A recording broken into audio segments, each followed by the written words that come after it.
বিশ্বনবী মেরাজে গেলেন, মেরাজ থেকে ফিরে আসলেন। বিশ্বনবী বর্ণনা করলেন, আমি বাইতুল মাকদাস দেখেছি মাঝরাতে, লক্ষাধিক নবীকে নিয়ে নামাজের ইমামতি করেছি, 7 আকাশ দেখেছি, আল্লাহর আরশ দেখেছি, আল্লাহর সাথে কথা বলেছি, আবার ফজরের আগেই মক্কায় ফিরে এসেছি। সবাইকে খাইছে খাইছে, মুহাম্মদের মাথার তার ছিঁড়ে গেছে, নাউজুবিল্লাহ পড়ে। আবু জাহেল, উতবা, সাইবা সবাই মিলে একটা সুযোগ পেল, বললো এতদিন আমরা আবু বকররে বুঝাইতে পারি না, আজকে মুহাম্মদ যে গাঞ্জাখুরি কথা বলে এটা বললে আবু বকররে আমাদের দলে নিয়ে আসা যাবে। সবাই সাইয়েদনা আবু বকরের কাছে যায়, যে বলে আবু বকর জানো নাকি তোমার নবী নতুন কথা আমদানি করেছে? কি বলেছে আমার নবী? তোমার নবী বলে মাঝরাতে বাইতুল মাকদাস গিয়েছে। বাইতুল মাকদাসে তখন দ্রুতগামী ঘোড়া দিয়ে ছুটলেও যেতে লাগে 15 দিন। অ্যাবাউট টার্ন কাম ব্যাক, ফিরে আসতে আরো 15 দিন, মোট কয় দিন? 1 মাস, যেতে আসতে 1 মাস। তোমার নবী মাঝরাতে নাকি বাইতুল মুকাদ্দাসে ইমামতি করছে, 7 আকাশ ঘুরেছে, আল্লাহর আরশ দেখেছে, আল্লাহর সাথে কথা বলেছে, আবার ভোর হওয়ার আগে নাকি মক্কার জমিনে ফিরে এসেছে। আবু বকর বললেন আসলেই কি আমার নবী এই কথা কইছে? সবাই এক বাক্যে বলে হ্যাঁ, তোমার নবী মুহাম্মদ এই কথা বলেছে। আবু বকর দ্ব্যর্থহীন কণ্ঠে ঘোষণা করে দিলেন, আমার নবী যদি এই কথা বলে থাকে, আমার নবী সত্য বলেছে, সত্য বলেছে, তিনি কখনো মিথ্যা বলতে পারে? বিশ্বনবী খুশি হয়ে গেলেন, সাইয়েদনা আবু বকরের জন্য দোয়া করে দিলেন, আর বললেন আবু বকর আনতা লাস্তা আবু বকর ফাকাত, আজকে থেকে তুমি শুধু আবু বকর নও, আজকে থেকে তুমি আবু বকর সিদ্দিক। সিদ্দিক সত্য গ্রহণে, সত্য প্রকাশে, সত্য মানার ক্ষেত্রে আপোষহীন, কোনো আপোষ নাই। চিল্লায় কোন ঠিক কিনা? সে আল্লাহ বললেন ওয়াযকুর ফিল কিতাবি ইব্রাহিম ইন্নাহু কানা সিদ্দিকান নাবিয়্যা। ও নবী, আপনার এই কোরআনের ভেতরে আমার খলিলের নামটা রাখেন, কারণ আমার খলিল যেন তেন কোনো নবী নয়, সাধারণ পয়গম্বর নয়, আমার নবী ইব্রাহিম হলো সিদ্দিক, সত্য প্রকাশে আপোষহীন। এজন্য আল্লাহ খুশি হয়ে ওনার একটা টাইটেল দিলেন, টাইটেলটা হলো খলিল। ওয়াত্তাখাযাল্লাহু ইব্রাহিমা, চিল্লায় বলেন ওয়াত্তাখাযাল্লাহু ইব্রাহিমা, আমি ইব্রাহিমকে খলিল বানিয়েছি। খলিল মানে দোস্ত। খলিল মানে কি? আল্লাহ দুনিয়ার একজনের দোস্ত ডাকে। কি মজার ব্যাপার, কেমন লাগে তার কাছে শুনতে? সুবহানাল্লাহ কইবেন না? ওনারে বানাইলেন খলিল, আর বিশ্বনবীরে বানাইলেন হাবিব। সুবহানাল্লাহ পড়েন। বাপ বেটা সব নিয়ে গেছে। সাইয়েদনা ইব্রাহিম হচ্ছেন বাবা, আর বিশ্বনবী ছেলে। বিশ্বনবীর অনেক উপরের পুরুষ হচ্ছে সাইয়েদনা ইব্রাহিম, তো এটা পরদাদা না, বাবা না? বিশ্বনবী বলতেন আনা দাওয়াতু আবি ইব্রাহিম, আমি নবীরে পেয়ে নাচানাচি করো, আমি তো ইব্রাহিম আলাইহিস সালামের দোয়ার ফসল। উনি যদি মক্কায় দাঁড়িয়ে দোয়া না করতেন, আমার বিশ্বনবীর জন্ম হতো না। সুবহানাল্লাহ পড়েন। এজন্য বাবা হলো খলিল, ছেলে হলো হাবিব। খলিল মানেও বন্ধু, হাবিব মানেও বন্ধু। খলিল মানে এমন বন্ধু যেই বন্ধু আল্লাহরে খুশি করার জন্য কাজ করে, আর হাবিব মানে এমন বন্ধু যারে খুশি করার জন্য আল্লাহ নিজে কাজ করে। কার পাওয়ার বেশি? হাবিবের কয়েক ডিগ্রি বেশি। সুবহানাল্লাহ পড়েন। তার মানে বাপ বেটা, বাবা হলো খলিল, ছেলে হলো হাবিব। এই বাপ বেটার মধ্যে অনেক বিষয়ে মিল আছে না নাই? হাদিস কোরআনে খুঁজলে আপনি অনেকগুলো মিল পাবেন। আজকে 7টা মিলের কথা শোনাবো। সাইয়েদনা ইব্রাহিম আলাইহিস সালাম আর বিশ্বনবীর মাঝে 7টা মিল খুঁজে পাওয়া যায়। চিৎকার করে বলেন কয়টা? শুনবেন? কষ্ট হচ্ছে? ঘুমে ধরছে? রাত তো অনেক হয়ে গেল, সর্বনাশ 11টা। হ্যাঁ শুনবেন? কতক্ষণ? সারা রাত। তাকবীর পড়া যাবে? হ্যাঁ জোরে না আস্তে? ভাগাভাগি করে দেন। শুরুতে বিবাহিতরা দেন, তারপর অবিবাহিতরা দেন, তারপর সবাই দেন। দিবেন? বিবাহিত কারা কারা আসছেন দেখি? ঘটন নাকি? অবিবাহিত নাই এলাকায়? হ্যাঁ কম, মাশাআল্লাহ, তো বরকতের এলাকা। আলহামদুলিল্লাহ। দেখি অবিবাহিত কারা কারা আসছে? ওমা, এগুলো আইলো কই থেকে আবার? 2 হাত করে তুলছে না? 1 হাত, 1 হাত। ঠিক আছে, মাশাআল্লাহ। শুরুতে বিবাহিতরা দেন, এরপর অবিবাহিতরা দিয়েন। শুরুতে বিবাহিতরা রেডি হন। আমি লিল্লাহি তাকবীর বললে আল্লাহু আকবার। গলা ধার দিতেছে অনেকে। বিবাহিতরা রেডি? দেখবো কাদের পারফরমেন্স কেমন হয়। বিবাহিতরা পড়েন লিল্লাহি তাকবীর। অনেক আওয়াজ, সংখ্যায় বেশি এরা। এবার অবিবাহিতদের পালা। হ্যাঁ, অবিবাহিতরা রেডি? দেখি কি অবস্থা। এবার অবিবাহিতরা দাও লিল্লাহি তাকবীর। সবাই মিলে তিনটা পড়েন লিল্লাহি তাকবীর, লিল্লাহি তাকবীর, লিল্লাহি তাকবীর। ঘুমটুম আছে না গেছে? বাপ বেটার মধ্যে কয়টা মিল? চিল্লায় বলতে হবে কয়টা? এক নাম্বার মিল হচ্ছে ফেস কাটিং এ মিল। সুবহানাল্লাহ। সাইয়েদনা ইব্রাহিম আর বিশ্বনবী চেহারা একরকম। বিশ্বনবী যখন মেরাজ রজনীতে আকাশে গেলেন, এক এক আসমানে এক এক নবীর সাথে দেখা, এক আসমানে সাইয়েদনা ইব্রাহিমের সাথে দেখা। মেরাজ শেষ করে যখন সাহাবীদের কাছে বর্ণনা করছেন কোন নবীর চেহারা দেখতে কিরকম, বিশ্বনবী বললেন আম্মা ইব্রাহিম, বুখারীর বর্ণনা, আম্মা ইব্রাহিম ফানজুরু ইলা সাহিবিকুম। আর ইব্রাহিম নবীর চেহারা কেমন জানতে চাও? জানতে হলে আমি বিশ্বনবীর দিকে তাকাও।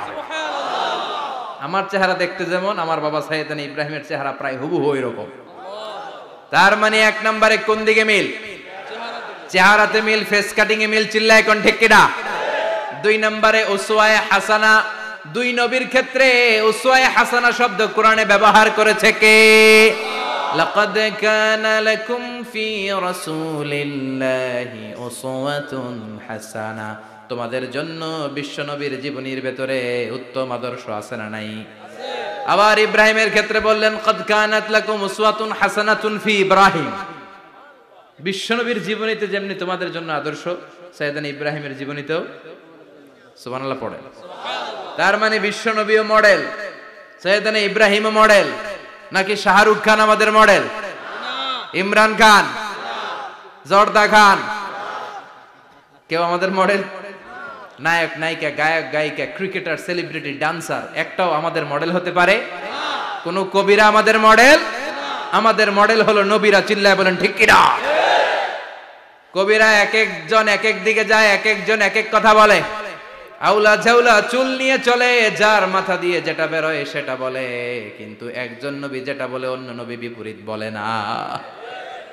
কারণ কবিরা কথা বলে তাদের মন মস্তিষ্ক প্রসূত কথা থেকে, আর সব নবীদের কথা আসে একটা হেডকোয়ার্টার থেকে। হেডকোয়ার্টারটা কার? কোন নবী বলছে আল্লাহ একজন, আরেক নবী বলছে না দুইজন হতে পারে। কোন নবী বলেছে আখেরাত আছে, আরেক নবী আইসা বলছে নাও থাকতে পারে। এরকম কইছে? কারণ কবিদের মতো ওনারা মাথায় যা আসে পাগলের মতো তাই বলে না। তাদের মাথায় কথা আসে একটা হেডকোয়ার্টার থেকে। চিল্লায় বলেন হেডকোয়ার্টারটা কার? আল্লাহ বললেন উসওয়ায়ে হাসানা। বিশ্বনবীও তোমাদের জন্য আদর্শ, সাইয়েদনা ইব্রাহিম আদর্শ। তার মানে আদর্শিক দিক থেকে দুই নবীর মিল আছে না নাই? তিন নাম্বার, দুইজন নবী উলুল আজমি মিনার রসুল। এই পৃথিবীতে পাঁচজন নবীকে আল্লাহ শ্রেষ্ঠ নবী বলেছেন। নূহ আলাইহিস সালাম, ইব্রাহিম আলাইহিস সালাম, মূসা আলাইহিস সালাম, ঈসা আলাইহিস সালাম, বিশ্বনবী মুহাম্মদ রাসূলুল্লাহ সাল্লাল্লাহু আলাইহি ওয়াসাল্লাম। এই পাঁচজনের ভিতরে বাপ বেটা আছে না নাই? কথা কর। চার নাম্বার মিল হলো বাপ বেটা দুইজনই কাবা বানিয়েছে। আল্লাহু আকবার। সাইয়েদনা ইব্রাহিম বানিয়েছে বয়স্ক অবস্থায়, বিশ্বনবী বানিয়েছেন শৈশবকালে। পড়েন সুবহানাল্লাহ। বিশ্বনবীর বয়স মাত্র 10 বছর। কয় বছর? 10 বছর বয়স আমরা লুঙ্গিও পড়তাম না। কথা কন। ছোট বাচ্চারা অনেক সময় এই বয়সে লুঙ্গি খুলে ফেলায় না? গরমকাল আসলে লুঙ্গিগুলা সব খালের সামনে থুইয়া ডুবায়, চোখগুলা লাল করে এরপরে বাইরে আছে না নাই?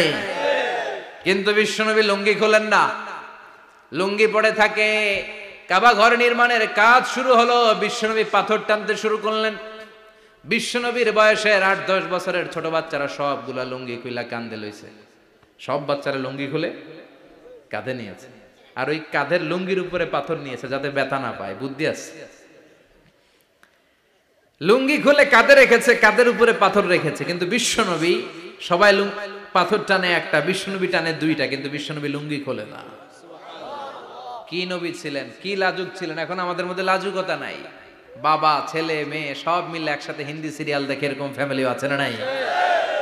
লাজুকতা হারাতে বসেছি। আল হায়াউ শু'বাতুম মিনাল ঈমান। লাজুকতা ঈমানের অঙ্গ। ইযা লাম তাস্তাহি ফাসনা মা শি'তা।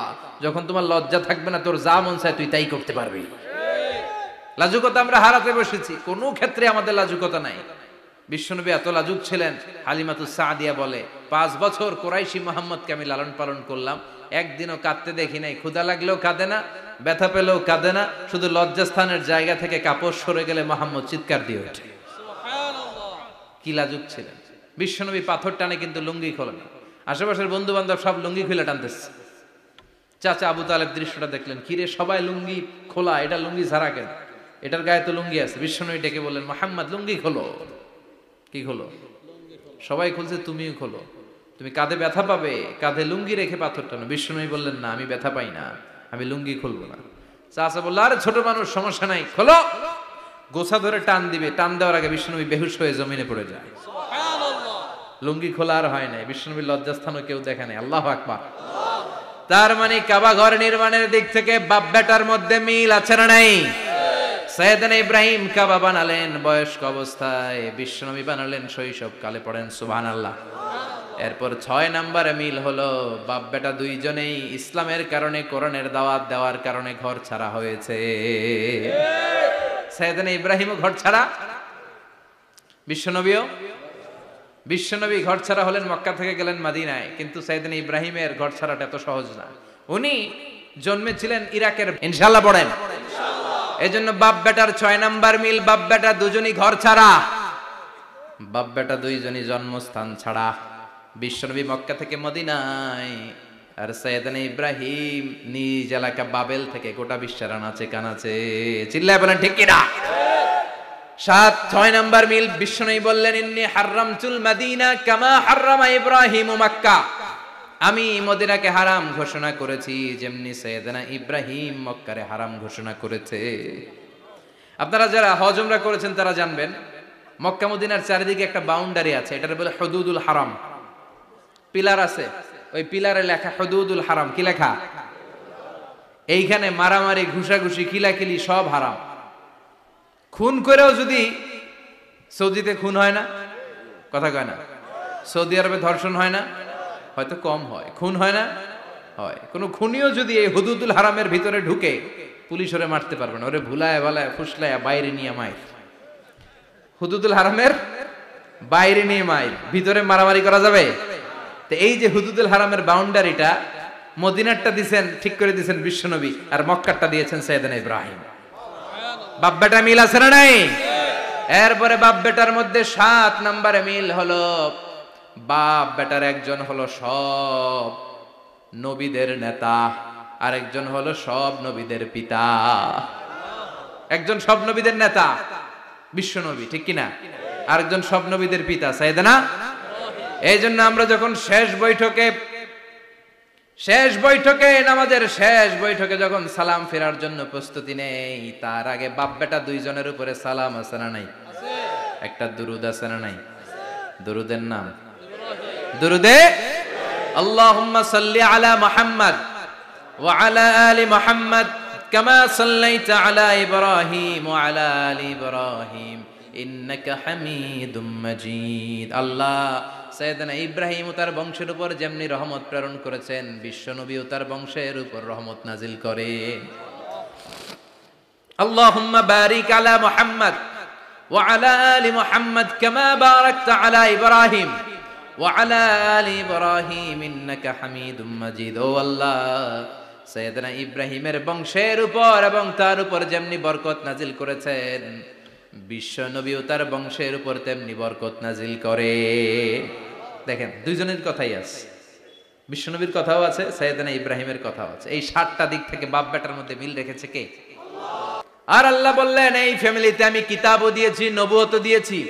ওয়াজআলনা ফি যুররিয়াতিহিন নুবুওয়াতা ওয়াল কিতাব। সাইয়েদনা ইব্রাহিমের ফ্যামিলির ভেতরে আমি নবুয়ত দিয়েছি, কিতাব দিয়েছি। এই পৃথিবীতে যত নবীর নাম আপনি বলবেন, সবগুলো সাইয়েদনা ইব্রাহিমের নাতিপুতি। লক্ষাধিক নবী পৃথিবীতে, 5-7 জন ছাড়া। কজন ছাড়া? উপরের 5-7 জন ছাড়া যত নবী আপনি নাম বলতে পারবেন, যাদের নাম জানি কিংবা জানি না, সব সাইয়েদনা ইব্রাহিমের বংশধর, ওনার নাতিপুতি। ওনার আল্লাহ 86 বছর বয়সে দিলেন সাইয়েদনা ইসমাইল আলাইহিস সালামকে। ওনার বয়স যখন 100 তখন দিলেন সাইয়েদনা ইসহাক আলাইহিস সালামকে। তাহলে ওনার প্রথম ছেলের নাম, দ্বিতীয় ছেলে আওয়াজ করে বলেন, প্রথমটা, দ্বিতীয়টা ইসহাক। দুর্ভাগ্যজনক হলেও সত্য, ইসমাইলের চেনে কোনো নবী আল্লাহ দেন নাই, কোনো নবী নাই। সব নবী এই চেনে হাজার হাজার লক্ষাধিক নবী খালি ইসহাকের বংশে নামে, এই বংশে কোনো নবী নাই।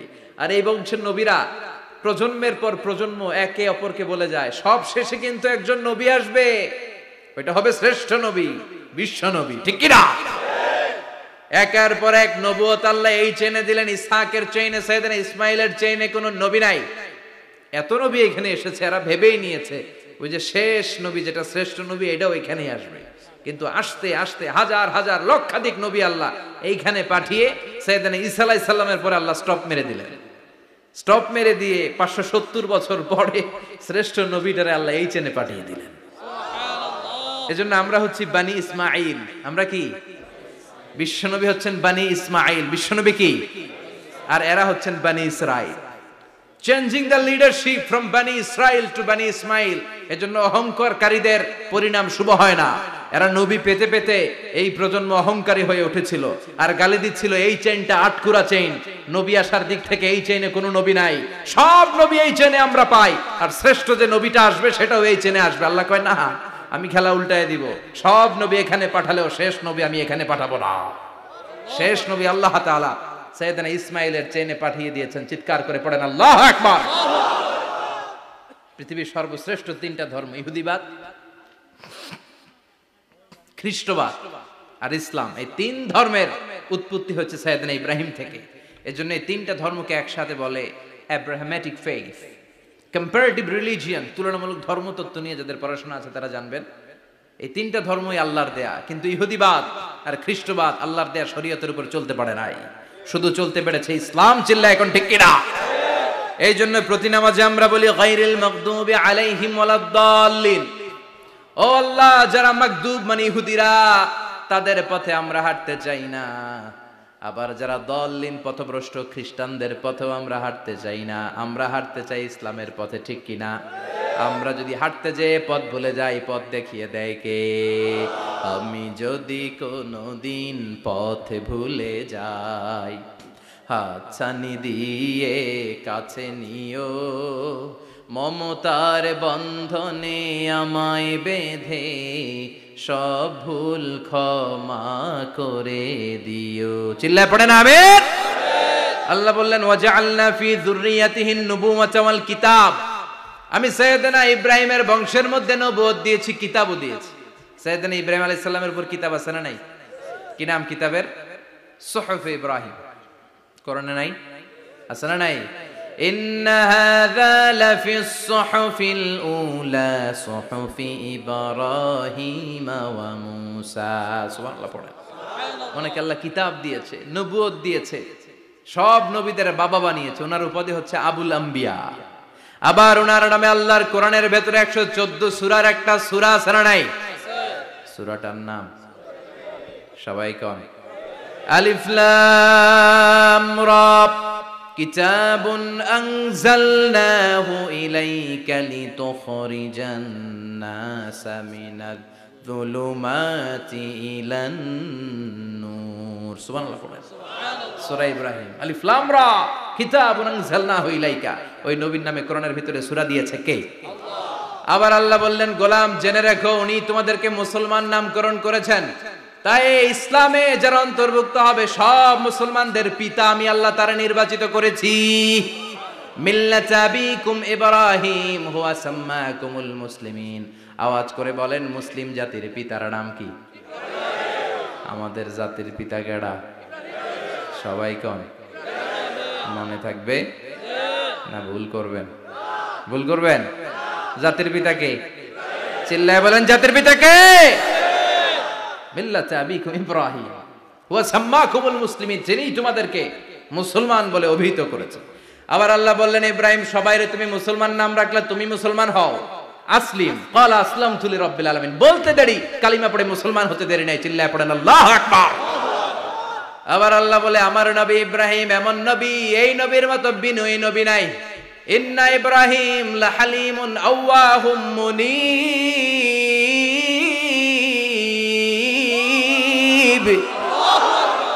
ইন্না ইব্রাহিম লা হালিম আওয়াহ মুনিব। এই নবী সহনশীল নবী, সুবহানাল্লাহ পড়েন। সহনশীলতার কোনো অভাব নাই, যেটার অভাব আমাদের মধ্যে সবচেয়ে বেশি। কথা কন, আমাদের বাংলাদেশীদের মধ্যে সহনশীলতার অভাব আছে না নাই? নিজে যেই দল করি এটাই ভালো, বাকি সব কালা, আছে না নাই? আমি তাবলীগ করি তো আমি ভালো, বাকি সব বাতিল। আমি জামাত ইসলাম করি তো আমি হক, বাকি সব বাতিল। আমি আহলে হাদিস তো আমি সেরা, আমার মতো সেরা কেউ নাই। এরকম অসহনশীল মানসিকতা আছে না নাই? নিজে যেটা বুঝি এটাই ভালো, বাকিরা কেউ ভালো না, বাকি কেউ ভালো না। আহা, কি ভয়ঙ্কর অবস্থা। কিন্তু সাইয়েদনা ইব্রাহিমের অভ্যাস এটা ছিল না, উনি সহনশীল ছিলেন। আমাদের বাংলাদেশে দেখেন কত ইসলামিক দল, কত পীরের মুরিদ, কত পীর। এই দেশে যত পীর, অনেক দেশে জনগণ এত নাই। কথা কন, এত পীর এই দেশে, অনেক দেশের জনসংখ্যাও এত না। এক ইসলাম, এক কোরআন, এক নবী, তারপরে গুতাগুতি আছে না নাই? কেউ কাউরে দেখতে পারে না, ঠেলা ঠেলি। হ্যাঁ, এ কাফের, তুই কাফের, তোর নানা কাফের, তোর 14 গোষ্ঠী কাফের, তোর পীর সাহেব কাফের, আছে না নাই? কয় আমার পীর সাহেব কাফের হলে তোর পীর সাহেবের 14 গোষ্ঠী কাফের। ওই কাফের মরলে যেখানে কবর দেয়া হবে, ওই কবরের উপরে যে ঘাস উঠবে, ওই ঘাস যে গরু খাবে, ওই গরুর দুধ যে খাবে, ওইটাও কাফের। কথা কন, আছে না নাই? কেউ কারো ভালো সহ্য করতে পারে না। একজন বলছিল, ভাই এই বাংলাদেশের জাতীয় খেলা হাডুডু হইলো কেন? আমাদের জাতীয় খেলার নাম, কথা কন, দেখছেন? একটা সামনে যাইতে চাইলে বাকি সবাই ঠ্যাং ধরে নিচের দিকে নামে, আছে না নাই? সামনে যেতেই দিবে না, ভালো কাজ করতেই দিবে না, কারো ভালোটা কেউ সহ্য করে না। উপরের দিকে উঠতে চাইলে ঠ্যাং ধরে ওইটারে নামায়। এজন্য আমাদের জাতীয় খেলা হাডুডু। কথা বলেন। আল্লাহ বললেন সাইয়েদনা ইব্রাহিমের চরিত্র কিন্তু এমন ছিল না। ইন্না ইব্রাহিম লা হালিমুন আওয়াহুম মুনিব। আমার ইব্রাহিম ছিল সহনশীল। আল্লাহু আকবার। আমাদের বাংলাদেশীদের এখন সবচেয়ে বেশি দরকার এটা, সহনশীলতা। আমরা অযাচিত মন্তব্য করতে দ্বিধাবোধ করি না, কমেন্টস করতে দ্বিধাবোধ করি না। ফেসবুকে, ইউটিউবে কমেন্টস আছে না নাই? কার ব্যাপারে তুমি কমেন্টস করো, কি বিষয়ে কমেন্টস করো, ওই বিষয়ে আদৌ তোমার ধারণা আছে কিনা, পড়াশোনা আছে কিনা, তুমি ওইটাতে স্পেশালিস্ট কিনা, কোনো ধারণা। ইচ্ছে মতো কমেন্ট আছে না নাই? ইচ্ছে মতো মন্তব্য, একে অপরের প্রতি হিংসা, কোনো ভালোবাসা নাই, মহব্বত নাই। এক নবীর উম্মত, এক লা ইলাহার পতাকার তলে আমরা দাঁড়িয়ে, চিল্লায় বলেন ঠিক কিনা? তারপরে গুতাগুতি, কিলাকিলি, কেউ কাউরে দেখতে পারে না। আল্লাহ তুমি হেফাজত করো, আমাদের মধ্যে তুমি ঐক্য তৈরি করে দাও, হিংসা জিঘাংসা তুমি হৃদয় থেকে দূর করে দাও। আবার আল্লাহ বললেন ইন্না ইব্রাহিম কানা উম্মাতান ওয়াহিদা। আমার খলিল ইব্রাহিম শুধু সহনশীল নয়, আমার খলিল ইব্রাহিম একাই একটা উম্মত। এটা একটা কথা হইলো, একা একটা উম্মত হইতে পারে? আমরা সবাই উম্মত, কোটি কোটি মানুষ, ফলে বিশ্ব নবীর উম্মত, উম্মতে মুহাম্মাদে, ঠিক কিনা? একজন কি একটা উম্মত হইতে পারে? আল্লাহ বললেন ইব্রাহিম এমন নবী, একাই একটা উম্মত। সুবহানাল্লাহ পড়ে। ইন্না ইব্রাহিম কানা উম্মাহ ওয়াহিদার কারণ উনি যখন জমিনে ছিলেন একটা লোক আল্লাহর নাম নেয়ার মতো ছিল না, সব ছিল মুশরিক। উনি ছাড়া সব মুশরিক। উনি ছিলেন মুওয়াহহিদ, তাওহীদের পক্ষে। উনি ছাড়া পৃথিবীতে তখন যারা ছিল সব ছিল তাওহীদের বিপক্ষে, মানে মুশরিক। আল্লাহ বুঝাতে চাইলেন পুরো মুশরিক গোষ্ঠী একটা উম্মত, আমার ইব্রাহিম খলিল একাই আরেক উম্মত। ইন্না ইব্রাহিম কানা উম্মাতান ওয়াহিদা। সাইয়েদনা ইব্রাহিমের সময়কালে মুসলমান বলতে কেউ ছিল না, উনি একা ছাড়া। তার মানে গোটা বিশ্বের সব মুশরিক মিলে একা একটা উম্মত, সাইয়েদনা ইব্রাহিম নিজে নিজে একটা উম্মত। কি পরীক্ষা করে কিভাবে আল্লাহ ওনারে উত্তীর্ণ করেছেন। এজন্য খুশি হয়ে আল্লাহ ওনারে খালিল উপাধি দিয়েছেন। কথা কন, ওনার কিছু উপাধি আছে, একটা হচ্ছে সিদ্দিক। কি উপাধি? আমাদের অনেকের নাম আছে না? এদিকে আছে সিদ্দিক নামে কেউ? মাশাআল্লাহ আছে তো। সিদ্দিক মানে কি জানেন? হ্যাঁ, কথা কন। সত্যবাদী। শুধু সত্যবাদী না, সত্য প্রকাশে, সত্য গ্রহণে, সত্যের ব্যাপারে আপোষহীন, কোনো আপোষ করে না। চিল্লায় এখন ঠিক কিনা?